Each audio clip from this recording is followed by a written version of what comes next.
here's a quick and fun way to change the direction that you're flowing in.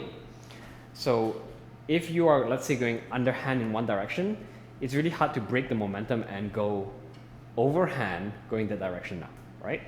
So what you want to do is in most moves, there is this thing called the stall. The stall is where you basically like go and let's say you stop and then you go back the other direction. So that's one way. A release is actually another way that you can do it. So this is a one-handed release. So what you do is you throw the rope out, but you have one hand still grab onto the other side, and then you catch it back with that hand. So it's a single hand release. And the best way to do the release is you do it from an underhand swing. And as the rope comes down, hits the ground, you release out forward, and then when it comes forward, you pull your hand back and the rope will come back.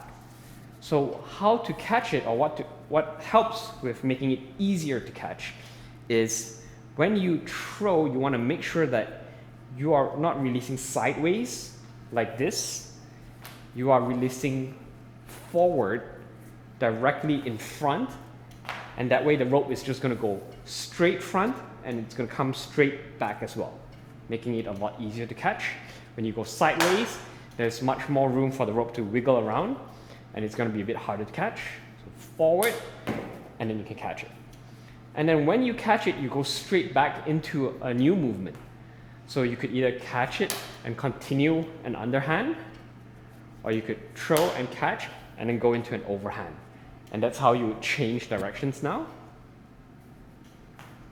So overhand now, and then this way underhand, throw, catch, and then now I can go into overhand, and back the other way, throw, catch, overhand, like so.